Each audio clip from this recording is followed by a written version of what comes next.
Alors aujourd'hui, je vais vous raconter une histoire qui s'est passée à Vienne, en Autriche, avec le rabbin Biderman. Il était envoyé à Vienne par le rabbi de Lubavitch pour s'occuper de la communauté juive. Alors il y a une communauté assez religieuse, mais il y a d'autres juifs, surtout ceux d'après-guerre, etc., qui sont assez cachés, éloignés. Le rabbi l'a envoyé là-bas pour justement les ramener à Torah Mizot et bien sûr pour plein d'autres activités. Et il était là-bas depuis quelques années et il n'avait toujours pas d'enfant. Et il a demandé une bénédiction au rabbi. Et le rabbi lui a répondu, mais dans quelle école vous allez mettre vos enfants? Et donc il a compris par ce message-là que en construisant une école, ça allait être une ségoula, donc ça va lui amener la bénédiction pour avoir des enfants. Il a commencé à entamer une procédure pour rechercher un endroit. Le problème, c'est que là-bas, Vienne, c'est l'Autriche. L'Autriche, c'est les héritiers de l'Empire austro-hongrois. Ils n'étaient pas très gentils avec nous pendant la guerre. Donc, il y avait beaucoup d'antisémitisme au pouvoir. Et à chaque fois qu'il demandait pour avoir une école, on lui refusait. Jusqu'à qu'il a trouvé un endroit. C'était un jardin. C'est en plein centre de Vienne. C'était un grand jardin et il a fait là-bas une demande pour acquérir. Il a réussi à acquérir cet endroit-là. Il a fait une demande pour construire une école. Et là, tous les journaux se sont acharnés contre lui. Comment c'est pas bon pour l'écologie? De quel droit on peut se permettre de déraciner des arbres, etc. Donc, pendant tout son chemin, il a vu énormément d'embûches à son projet d'école juive. Un jour, un des rédacteurs en chef des journaux qui étaient très opposés à ce projet-là a demandé à le voir en privé. Il a reçu chez lui à la maison en privé et ils se sont entretenus. Je ne me rappelle plus des détails exacts de ce qu'il lui a dit, mais apparemment ce rédacteur en chef qui était hostile à ce projet-là, il a fait un rêve positif qu'il a énormément tourmenté. Et il a décidé d'aider. Il a dit, voilà, je suis venu ici pour vous dire que j'ai changé complètement d'aspect, de direction, et je vais vous aider dans ce projet-là d'école juive. Et il lui a dit, comment vous allez vous y prendre? Il dit, vous inquiétez pas. Comme on sait tous, c'est lui qui tient les médias, il tient le monde. Et le lendemain, il a sorti un journal. Et le titre du journal, c'était « Des enfants ou des arbres ». Donc on voit que, je raconte cette histoire pour vous dire comment le titre, il peut complètement changer quelque chose et il n'y a pas d'une seconde chance un titre raté. C'est-à-dire que tout est dans le titre et tous les éditeurs travaillent et prennent les meilleurs pour avoir le meilleur titre pour attraper tout le monde le matin quand ils vont vendre le journal. Et pourquoi je vous parle de titre? Parce que la paracha de la semaine, comment elle s'appelle? Yitro. La semaine dernière, la paracha de Béchalach, on lui a donné aussi un surnom. C'est quoi le surnom de la paracha de Béchalach? Comme on lit à l'intérieur la Shira, on l'appelle aussi Shabbat Shira. Pareil pour d'autres parachutes, Parashat Aman, comme ça, Shabbat Agadol, le Shabbat qui précède Pessah, on donne à chaque fois un titre. Or là, on sait tous que dans cette paracha, qu'est-ce qui va se passer? Le peuple juif va recevoir les 10 commandements. Et au lieu de lui donner un titre plus honorifique, plus en valeur, quelque chose qui va même si tu donnes pas le nom même, mais rajoute quelque chose qu'on appelle ce Shabbat-là, le Shabbat Matan Torah. Non, le Shabbat reste et s'appelle Parashat Yitro. Et vient la question. De un qui était Yitro, on va y revenir, mais pourquoi donner un nom d'une personne qui n'était même pas juif, qui non seulement n'était pas juif, mais il était idolâtre. Non seulement il était idolâtre, mais il était prêtre. Il était grand prêtre de Midian, à tel point que tous les idoles et les avodazara, c'est-à-dire l'idolâtrie possible, il les a pratiqués. Yitro, c'était aussi le beau-père de Moïse, de Moshe. Il avait 7 filles. L'aînée, c'était Tzipora. Et quand Moshe Rabbeinu a fui l'Égypte, a fui Pharaon, lorsque Pharaon l'a mis à mort parce qu'il avait tué un Égyptien qui faisait du mal à un Juif, Il a fui donc vers Midian, et quand il est arrivé à Midian, à côté d'un puits, il a rencontré les filles de Yitro, et il s'est dit, comme mes ancêtres à moi, ils ont trouvé leur femme à côté de l'eau, à côté d'un puits, donc c'est sûrement un signe. Ces femmes-là sont rentrées chez elles à la maison, et ils ont dit à leur père, qui était Yitro, ils ont dit, il y a un homme qui nous a sauvés des autres bergers qui étaient méchants avec nous. Et leur père, Yitro, leur dit, mais pourquoi vous l'avez laissé? Amenez-le ici. Pourquoi? Yitro, non seulement c'était un prêtre, mais c'était un grand philosophe.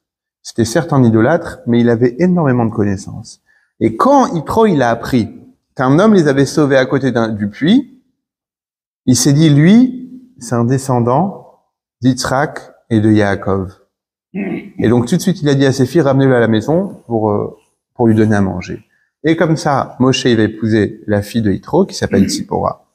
Puis ensuite, il y a les 10 plaies qui arrivent en Égypte, il y a la sortie d'Égypte, on sort d'Égypte, on se fait poursuivre par les Égyptiens, la mer s'ouvre, la mer se referme sur les Égyptiens, on chante la Shira, Az Yashir Moshe Uvnei Israël, le cantique, puis ensuite, Amalek déclare la guerre à Israël, il y a la guerre, Moshe lève ses mains, plus il lève les mains, plus on gagne, et puis ensuite, on entame un nouveau sujet, notre paracha, va Ishma Yitro Kohen Midian Choten Moshe Kol Asher Asa Elokim le Moshe ou Israël Amo. Et Yitro a entendu tout ce que Dieu avait fait à Moshe et à son peuple. Et ensuite, on va recevoir la Torah, les 10 commandements. Et comment ça se fait que la paracha, au lieu de lui donner le titre de Matan Torah, ou bien même un autre nom, on lui donne le titre de Yitro. Un homme, un simple homme. Oui, tu veux dire? Non, okay. Tu es d'accord avec la question, tu veux dire? Très bien. Et le Sefer Hazoar, il nous dit comme ça. Il nous dit, il répond tout simplement parce que la Torah ne pouvait être donnée avant que Yitro accuse, au sens accusé-réception, que Dieu est le plus grand de tous. Et donc Yitro, en réalité, va se convertir. Yitro, il dit cette phrase-là, Atay adati, maintenant je sais, je reconnais, ki gadol Elokim, que Dieu est grand. Et donc lui, qui était non seulement un philosophe, mais il était un prêtre, décide de se convertir.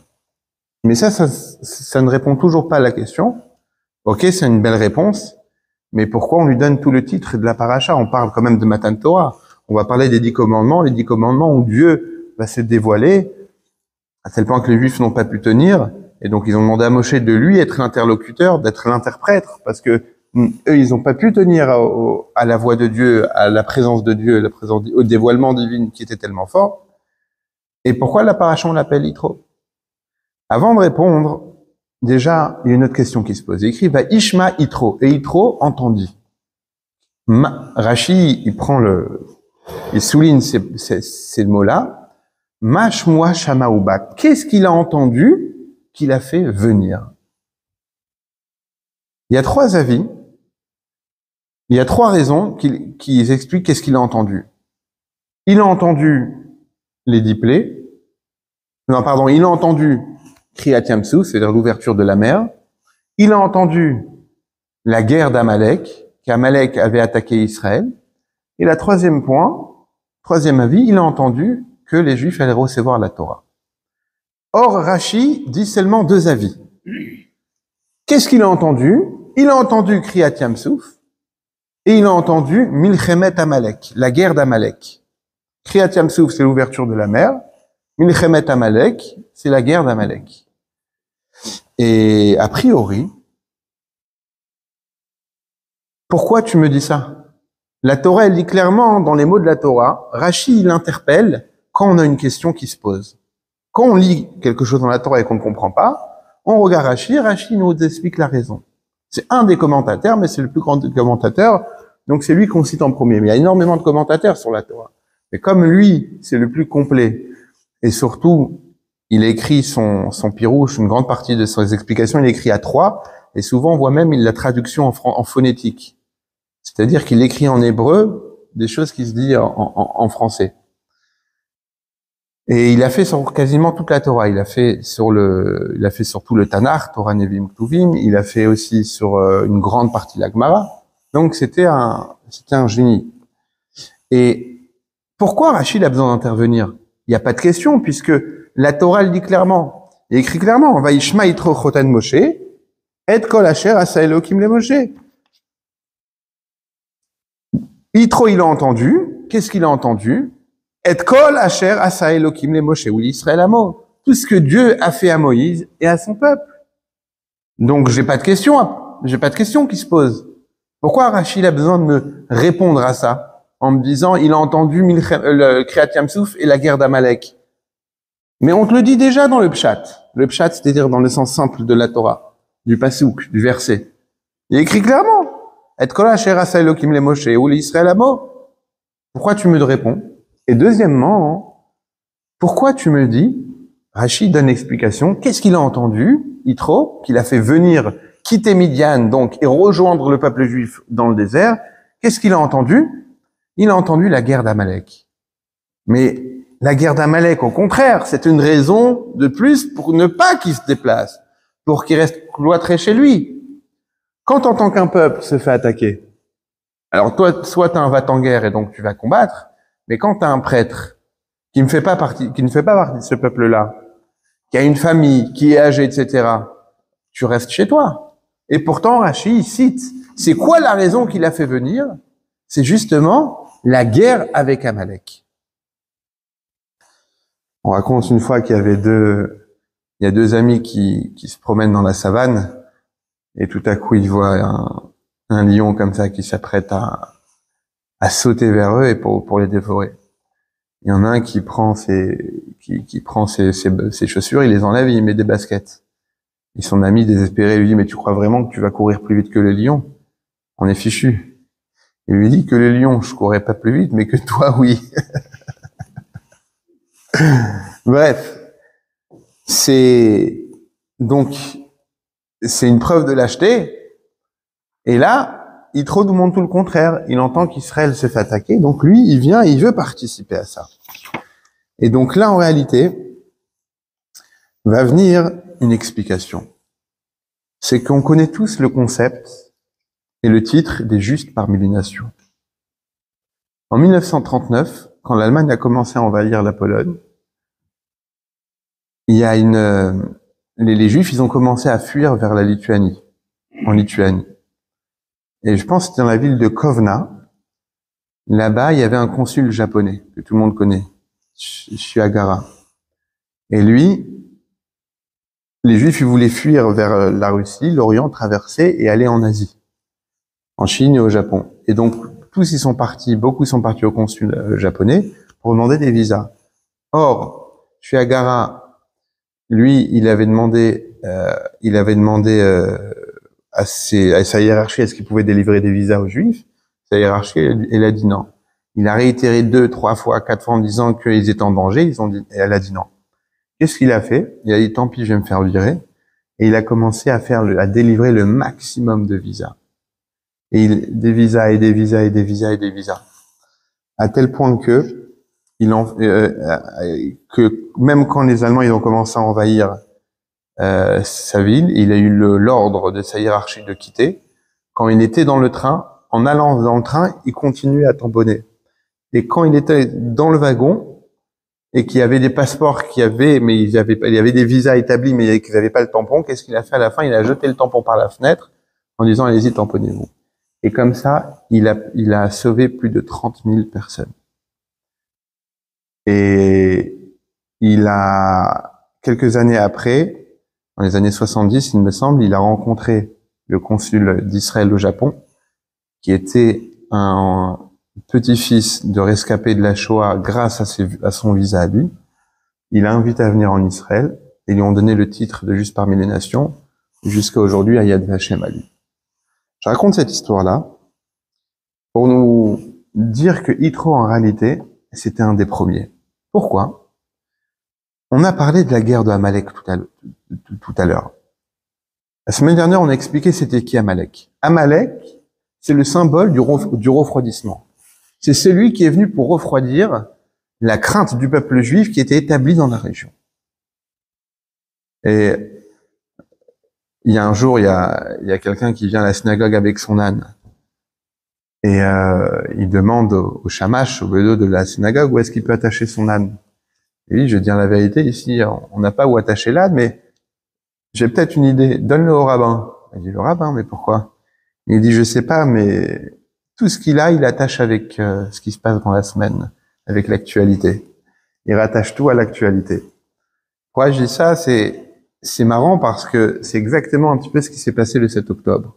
C'est-à-dire que le 7 octobre, au niveau de la frontière, avant le 7 octobre, plein de pays du monde ont fait des accords militaires avec Israël pour avoir les appareils les plus sophistiqués. Pourquoi? Parce qu'Israël, justement, elle était reconnue et réputée pour être très fort dans le renseignement et très fort dans la sécurité intérieure, avec des appareils d'espionnage et de prévention à la pointe de la technologie. Et une des raisons qu'on attribue encore, bien sûr, qu'on attribue à l'Iran, que certains attribuent à l'Iran, du 7 octobre, c'était justement pour déjà brouiller les accords de paix avec l'Arabie Saoudite.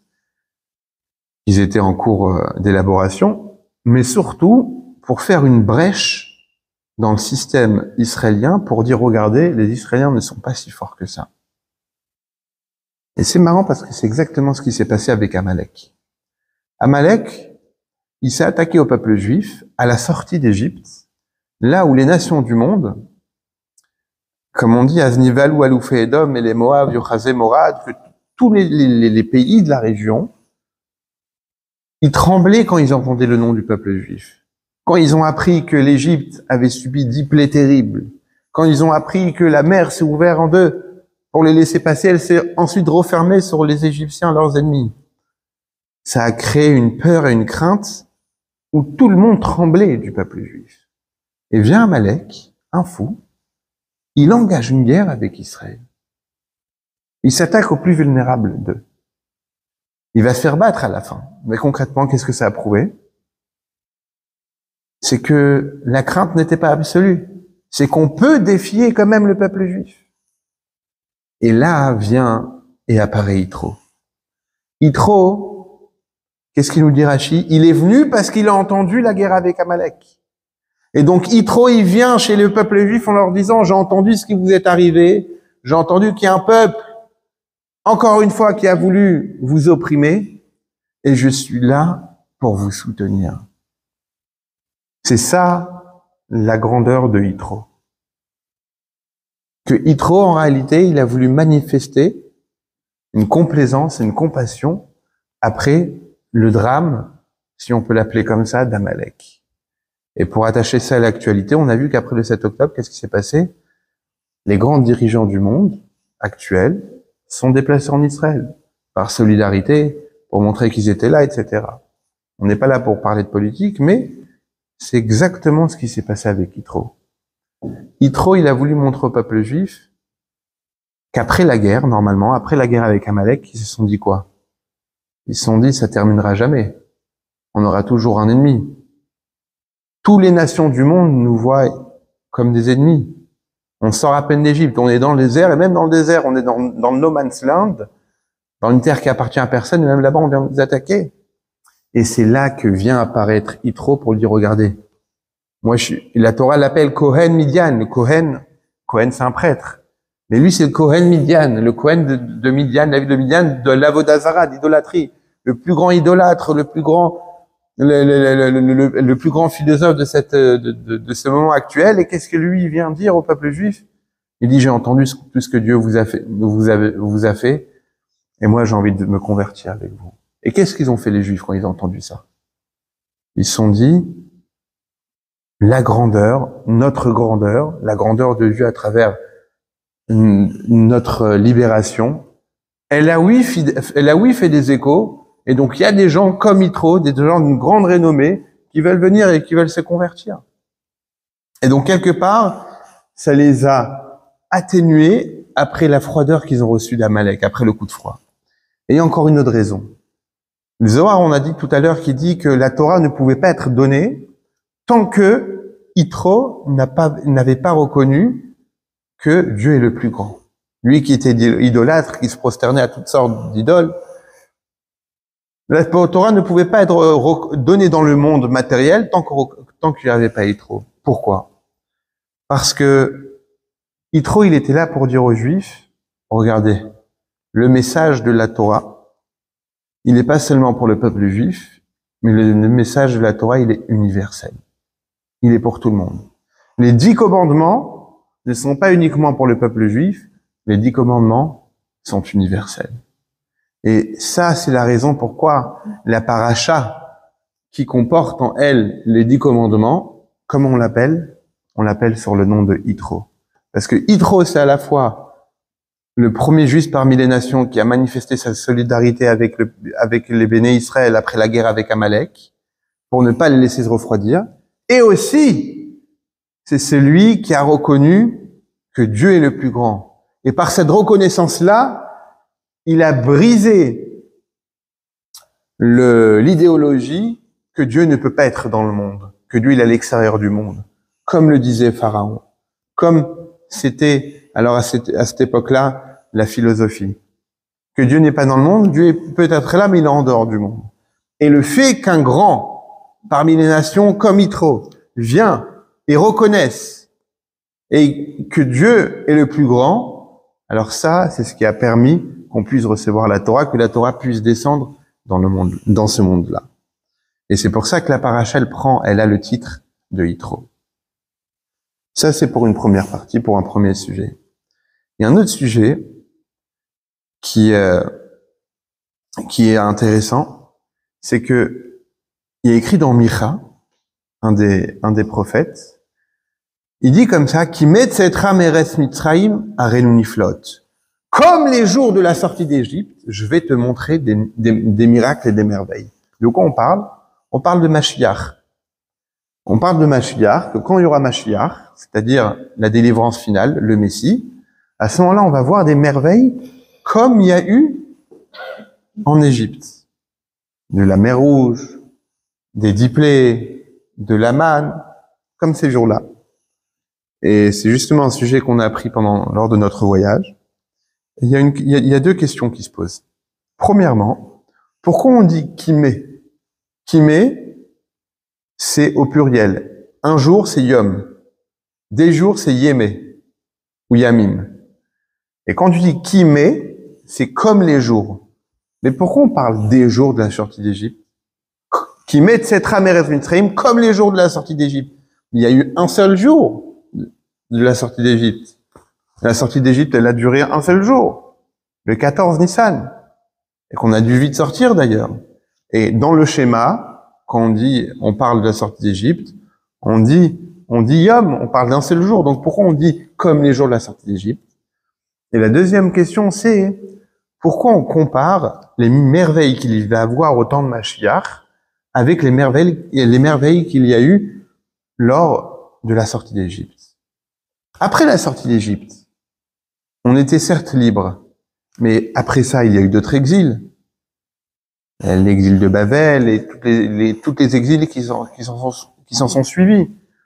Alors que on sait tous que quand il y aura Mashiach, et qu'on est à l'époque de Mashiach, il n'y aura plus d'exil après ça.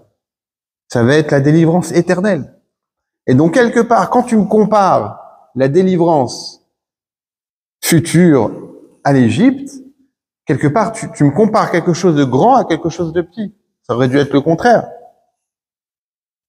En réalité, on explique comme ça que pourquoi on dit au pluriel la Shon Rabim, pourquoi on dit au pluriel les jours de la sortie d'Égypte? Parce que chaque jour, depuis la sortie d'Égypte jusqu'à aujourd'hui, c'est un processus qui s'enclenche et qui grandit tous les jours pour s'approcher vers la sortie d'Égypte. Et ça englobe en soi le don de la Torah. 49 jours après la sortie d'Égypte, il y a eu quoi? Il y a eu Matan Torah. On reçoit la Torah, comme notre paracha à nous. Et dans le don de la Torah, il a pu se faire seulement et uniquement après la sortie d'Égypte. Vous savez, il y a une question qui se pose, c'est que pourquoi Dieu il avait prémédité cet exil-là? L'exil il a duré 210 ans, l'esclavage en soi il a duré une centaine d'années, puisque les Juifs ils étaient, quand on dit l'exil, ça englobe les 100 ans où les Juifs ils étaient là-bas depuis Jacob qui est descendu voir Yosef, mais ils n'étaient pas encore esclaves. L'esclave il est venu de la génération après. Et pourquoi Dieu a prémédité l'exil? Pourquoi il y a eu besoin d'avoir cette souffrance-là? Alors on donne l'exemple que pour les olives, pour en faire de l'huile d'olive, qui est l'huile reconnue être la meilleure pour la santé, on écrase l'olive. Quand on écrase l'olive, à ce moment-là, on peut avoir du résultat. Pareil pour forger du fer. Comme on fait pour forger un objet, on va le brûler, il va devenir rouge, et puis ensuite on va taper dessus très très fort.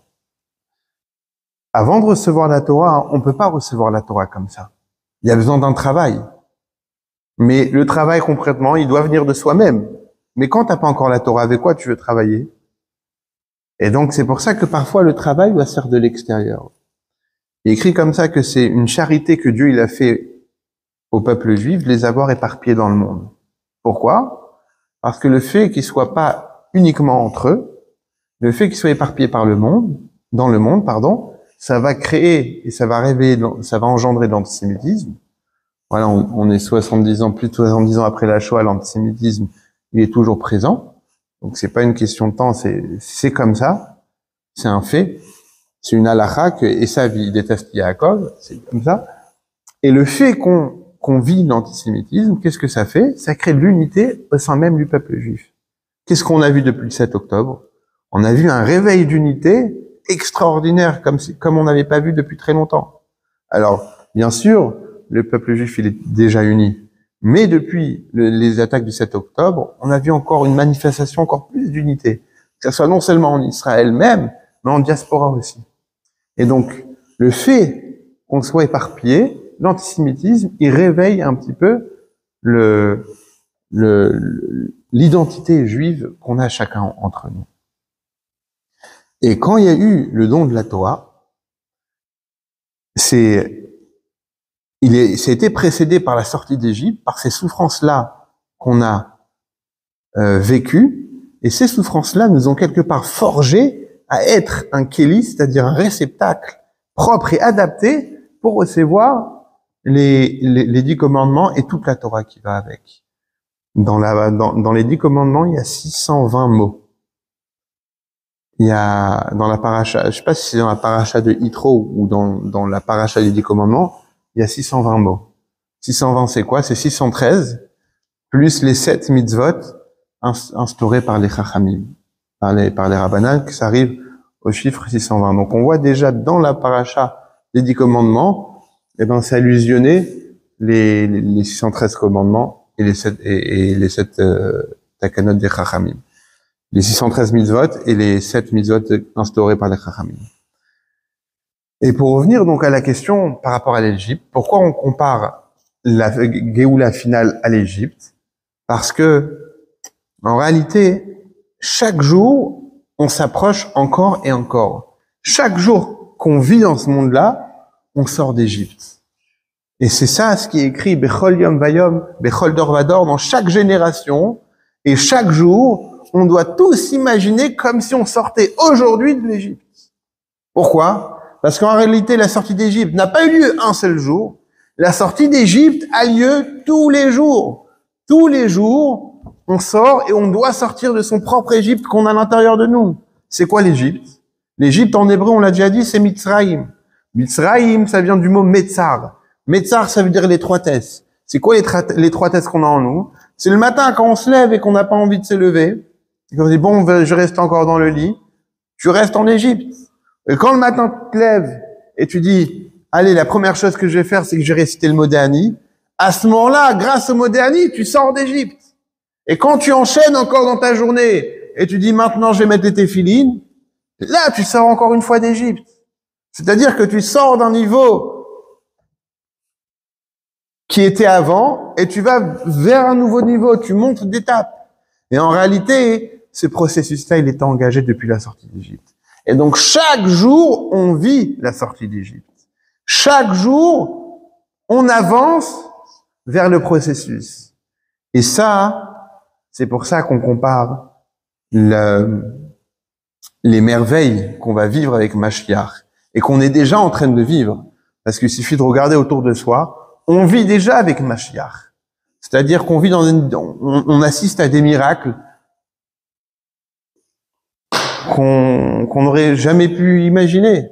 On assiste à des situations qu'on n'aurait aussi jamais pu imaginer. Donc on le sent, on sait tous qu'on est déjà dans le processus de Mashiach, que le monde il est déjà prêt à recevoir Mashiach.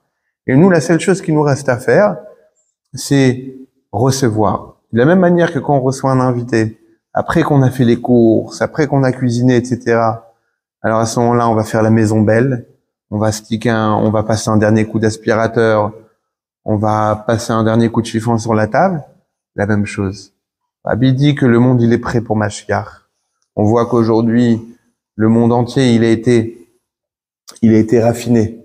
C'est-à-dire que dans chaque endroit du monde, vous avez des juifs qui font des mitzvot dans cet endroit-là. Et le fait de faire une mitzvah dans un endroit, de réciter, d'étudier la Torah ou de dire une bénédiction dans un endroit, on élève l'endroit. Et donc, le but, c'est quoi? C'est de raffiner le monde entier. Et le monde entier, à travers la Torah et les mitzvot, en étant raffiné, il devient prêt pour recevoir Mashiach. Et là, on vit dans une situation où le monde entier, il est déjà raffiné. Et c'est un paradoxe, parce qu'on voit qu'au contraire, on sombre encore plus dans l'obscurantisme. On permet des choses qui sont contre nature, et on voit plus de guerre, on voit plus de malheur, etc. Et on compare ça en réalité à un accouchement. Il est écrit que Mashiach, il va venir révéler Mashiach, c'est-à-dire les souffrances de Mashiach. C'est quoi les souffrances de Mashiach? C'est comme un accouchement. Une femme, pendant 9 mois, elle souffre. Et pendant l'accouchement, elle souffre d'une manière terrible, à tel point que une femme, on ne prend pas en compte les vœux d'une femme, alors qu'un homme, il doit faire Atarat Nedarim. Atarat Nedarim, c'est-à-dire comment traduire ça? L'annulation, voilà, la permission, le dénouement des vœux. C'est-à-dire, tu annules tous les vœux que tu as fait avant Rosh Hashanah, parce que souvent on s'engage à faire des choses, et quand tu t'engages, tu dois tenir. Il est écrit Motsas Fatechat Ishmor, tout ce que tu sors de ta bouche, tu dois t'engager. Et comme la femme, au moment de l'accouchement, tellement elle souffre, elle promet de plus jamais recommencer. Donc c'est pour ça que on peut pas donner de force à cette parole-là, sinon c'est terminé. Donc c'est pour ça qu'une femme, elle n'a pas besoin de faire l'annulation des vœux. Mais Mashiach, c'est la même chose. C'est-à-dire que les souffrances qu'on vit, c'est comme la naissance de Mashiach. Une naissance, ça vient jamais facilement. À cause de Adam Arishon, à cause du fruit interdit qu'il y a eu avec Adam et Ève et le serpent, la femme, elle a été quelque part maudite d'accoucher dans la souffrance. Et Mashiach, l'époque qu'on vit, où on souffre, où on est dans l'incertitude, c'est ce moment-là précis où ça fait mal, mais concrètement, on sait que du moment où le bébé va sortir, on va tout oublier. Et ça, c'est l'époque qu'on vit actuellement, c'est les temps qu'on vit ces dernières années, depuis quelques décennies. On voit à la fois qu'il y a eu la fin de la guerre froide, mais on voit que c'est toujours pas terminé, mais on voit que de plus en plus des voix pacifiques se font entendre, et on voit que de plus en plus le monde entier veut agir contre les guerres, etc. On voit que le peuple juif, il est prêt. Et cette préparation-là, elle est venue au moment où Yitro, il a dit « Je reconnais ». C'est-à-dire que quand les peuples juifs sont sortis d'Égypte, on leur dit « Vous allez recevoir la Torah ». Ils se sont dit « La Torah, ça va être que pour nous, mais et les autres alors ?» Encore, on va être différent que tout le monde. Et c'est pour ça que Yitro, il est venu. Il a dit « Regardez, moi, je suis différent. Et pourtant, je reconnais que Dieu est le plus grand. Et c'est pour ça que je reconnais aussi que les 10 commandements ne sont pas que pour le peuple juif, mais sont universels. Et aujourd'hui, concrètement, on voit que les 10 commandements sont quasiment universels.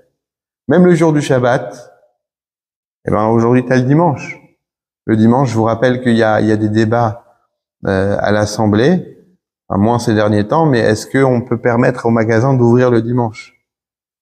Il y avait même une loi qui devait passer, interdiction de travailler le dimanche, comme l'interdiction de travailler le Shabbat. C'est vrai ou pas qu'il y avait cette loi qui devait être votée? Donc on voit que toutes ces choses-là, tous les 10 commandements, tels qu'ils sont, ils ont découlé dans le droit civil et ils sont aptes aux nations du monde. Celui de croire en Dieu unique, ça fait partie des 7 lois de Noachid, les 7 lois universelles. Ne pas faire d'idolâtrie, ne pas faire de faux témoignages, ne pas convoiter, ne pas voler, ne pas tuer, le respect des parents, le respect du Shabbat. C'est-à-dire que un jour par semaine, on a besoin de se reposer pour être encore plus productif. Et ça, c'est un petit peu le message que Yitro il a délivré dans le monde et surtout au sein même du peuple juif. Et là, à ce moment-là, il a remonté l'esprit et le moral du peuple juif après la guerre avec Amalek.